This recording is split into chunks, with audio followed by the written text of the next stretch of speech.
Phillies do it again, way to thump the Washington Nationals 11-5 as we welcome you to Phillies Postgame Live, presented by our friends at Cure Auto Insurance. Michael Barkan with Ben Davis, Ben Yamin. We're going to go back to Tom and John in a moment. What impressed you most about this one tonight? The way they swung the bats, and we'll get that to in a minute, but we're going to send it back to the guys in the booth. All right, back to the guys in the booth.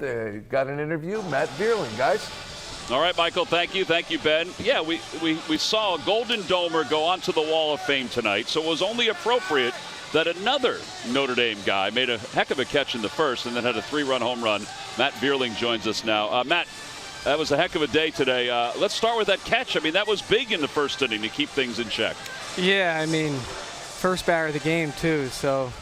We'll be back, and John will finish it off. Thanks, Tommy. Appreciate it. Ben Davis, Michael Barkan continuing the post-game show. Phillies have won 4 straight, 9 out of their last 10 games. And, Benny, they are one of the hottest teams in baseball. In fact, the 3rd hottest team behind the Dodgers and, of course, the Atlanta Braves. Very impressive fashion this evening. Just the first inning alone, it scores 6 runs against Corbin, who has now given up 20 home runs on the season. Boy, I tell you what, the approach is just there. And they're swinging at fastballs in the zone. They're not chasing breaking balls. It's just a recipe for success. And this offense, they're staying in the middle of the diamond. It's righties and lefties. It's somebody different seemingly every night. It's just, it takes a lot of pressure off the top of the lineup. And again, when you have Gene Segura in the 7th hole, who threw out 3 knocks like it's nothing, it's, the game's not that easy to miss all the time that Gene Segura. There's so many different avenues we can go down. But right now, with Gene Segura, 3 hits after missing all that time, it's not that easy. But his bat-to-ball skills are off the charts. And not just him tonight. I mean, Castellanos looked good. Bohm looked good. JT, he's on another level right now. What he's doing, he's got 52 RBIs. And seemingly after the first month, a month and a half, he seemed like he had 6. They're just all doing it right now, and I think they're really feeding off each other. Back to John over at the ballpark, called tonight's game with Tom McCarthy. John, when you look at this team, and no Bryce Harper, and for a lot of this run, without Gene Segura, who just came back, they're exciting to watch. And I know they're playing Washington, but regardless of who they are playing, you always think that they're in it, that they always have a chance to win, regardless of where they are in the game, right? Yeah, Michael, you're exactly right. And the great thing is run through that Phillies dugout knowing that, when we get a lead, we're keeping a lead. And when we have to fight back, we have the ability to fight back and try to secure a win later in the game. It has been so impressive watching this team. When Bryce was on with us the other night, I told him, I said, the first 5 years, it was tough to watch the Phillies play. This is exciting baseball to me, what they're doing so far this year. And the fact that they've stayed in the wild card race when their big horse has been out of the lineup for a while now, that tells you that the resiliency of this team. But it also tells you, everyone says, when one of your big guys go down, the other guys have to pick it up. Well, Alec Bohm picked it up big time, and even with Segura out. But Alec picked it up, and now JT's starting to pick it up. Rhys has been picking it up. Schwarber has been picking it up, and Nick Castellanos is picking it up. Now you get Segura back. He drops a 3 spot on him today, which is, a ho-hum for Gene, really. This offense right now, just, even with Bryce out, this lineup right now, the way they're swinging the bat, there's no pitcher that's going to walk through this lineup and say, oh, this is easy. There ain't no way. Johnny, it's something I heard for years in San Diego, and I know you heard it from the very special Tony Gwynn. Get in your stance, get your foot down, and take the knob of the bat to the ball. That's it, man. JT is getting his foot down, something he wasn't doing earlier in the season, that exaggerated leg kick, but he's getting that foot down, and he is doing damage. Yeah, he is. And that ball he hit today to dead center, I mean, good Lord, that thing just kept going. It just continues to hit. You mentioned Realmuto. He's got 52 runs batted in on the season, and almost half of them have come since July 3rd, for goodness sakes. So he looks like he's on track. Castellanos looks like he's on track. Segura came back, for goodness sakes. Looks like he hadn't missed a step now that he's kind of getting more comfortable. This is the way this team can play for the foreseeable future. Do you think? I do not see why not. And look, I know Patrick Corbin's had a struggling season, but this team is playing well against good pitchers too, and that's the thing. Look, when you get your Scherzers, DeGroms, when they're at the top of their game, they're tough to beat. the only way you can beat them is your pitcher has to match pitches. And we have pitchers that can match these guys now. Wheeler and Nola. Ranger's been pitching better. I think today he's had, like Ben said, he had so many long innings. I think he just got tired but 5 innings, go to the bullpen, let the bullpen get some work in. It was great. But look, offense comes and goes. The pitching should be really consistent, and it has been. But when the Phillies are hitting like this, your great pitchers are gonna have a chance to shut you down. But if your great pitchers aren't on the top of their game, this team's going to score against you. And that's if you're a starting pitcher, you're a bullpen guy, you're a coach, manager, you always know that no matter what, we got a chance because we have a deep offense right now and they're clicking. And we mentioned the home runs, we mentioned the clutch hit. We haven't even talked about the stolen bases. They steal bases, and that's what makes it so much more fun to watch this year than any other year. In the last handful of years, because they're basically every once in a while, someone would get on and run, but they're basically a station to station, every once in a while first to third team. Now they're aggressive, they're taking chances, they're making the other team make plays. But when you're stealing bases, Ben, the catcher is in a full panic mode. The pitcher is too, though, because they have to try to change how they hold a guy on. They got to speed up, slide step, whatever. It throws them out of their game too when you can run. And it puts pressure on the defense. And what more can you ask for? If you're a team that can hit for power, you're a team that now is really good situational hitting team, but now you can steal bases. Oh, my God. It's a complete offense. I agree with you there, Johnny. Alec Bowman in the 3-hole. Obviously, when Bryce Harper comes back, he will be in the 3-hole. Where do you put Alec? It seems like you can put him anywhere in this lineup he's going to hit. Yeah, I think it's going to be a Rob Thomson thing, Ben, where, if Rhys is struggling or Schwarber's struggling, maybe you move Alec to second, you move Rhys to first. If Schwarber's struggling a little bit, let Schwarber go back down fifth or sixth in the lineup just to take that heat off of him and hitting a top deal. And I hope he never goes in a little funk either, but you can do the same with Rhys. You can do the same with all the players now because they're so versatile now. As far as offense goes, I don't know how many strikeouts we had tonight, but it wasn't a whole lot.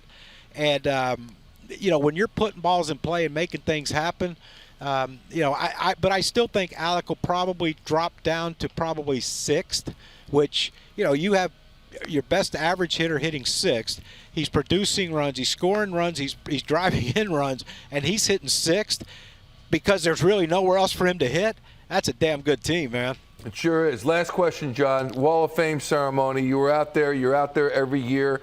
And just as you look around, as the years go by, how special does this weekend become for you when you see your former teammates, colleagues also out? And the ones, as you said during the telecast, that we have lost, sadly. Yeah, it's a happy time, Michael, but it's also a sad time because you remember, the guys that aren't here anymore that are on the Wall of Fame. And even teammates that aren't on the Wall of Fame who we've lost. And, I was talking with Larry Boa last night. We talked about, the guys that the 80 team has lost, coaches, players.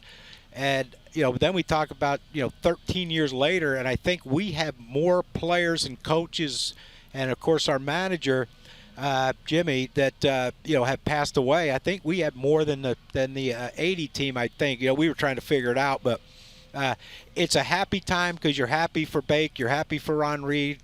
I've got to spend time with Bake before. I've never met Ron Reed before. What an unbelievably nice gentleman he is. But it's a happy time because you get to see guys you haven't seen in a while, former teammates and our brothers from the 80s to the 2000 whatever. Because Jimmy was here and Leby, of course, but you see all the guys that came before you and came after you, and it's just a special time. But it's also a time of reflection of the people that we miss. And a lot of the thoughts this year, were with David West. Yeah. The fact we just lost David recently, and and of course, I think yesterday was the five-year anniversary of Darren passing away.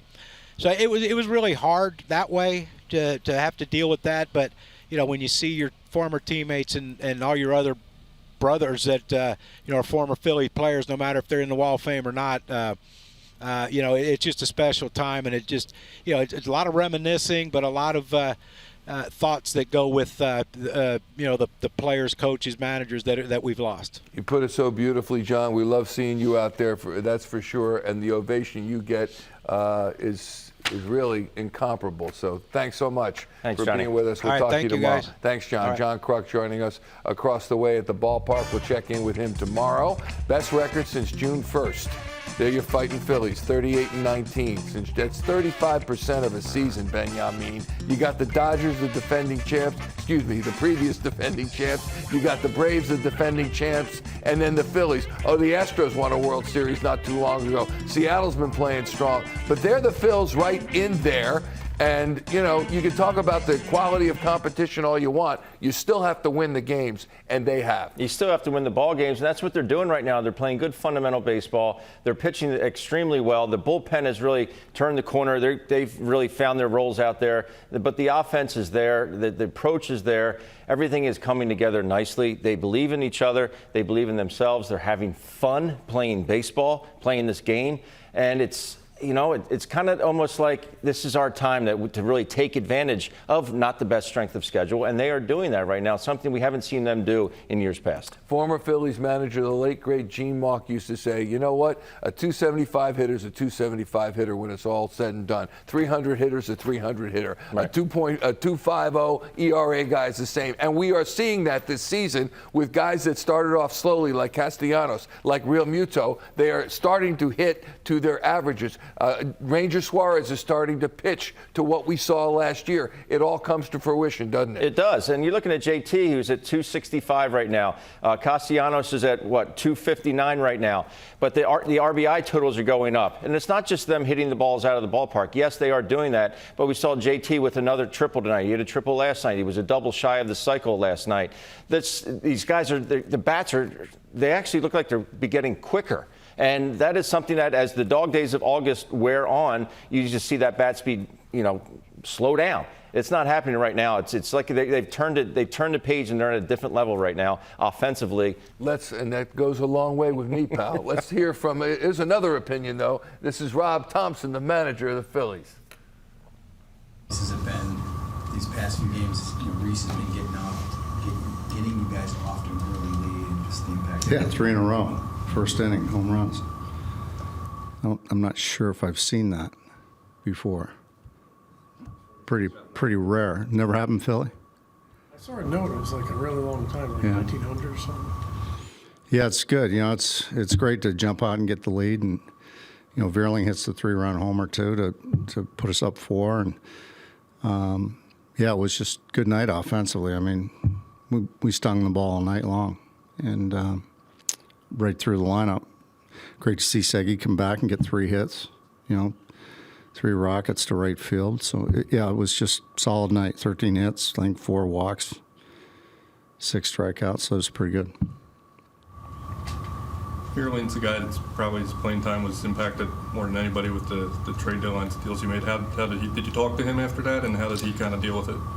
Great. He's a pro, and he knows that he can play anywhere on the diamond. So we're going to be able to get him chances to move around and play some other positions. But there's going to be days where we got to give Schwarber a day off or Castellanos a day off, and so both those guys are going to play. So he's a really valuable player for this organization. So he's going to get some playing time. How about that play by Sosa, man? That was I wonder what the exit velo on that was. Oh, the backhand or he showed his stuff. We've seen him from the other side, but we haven't seen him in person, on our side, and he really showed his defensive ability tonight. Just his lateral movement, his range, first step, really good, and obviously his glove work's fantastic. So, he really showed us something tonight.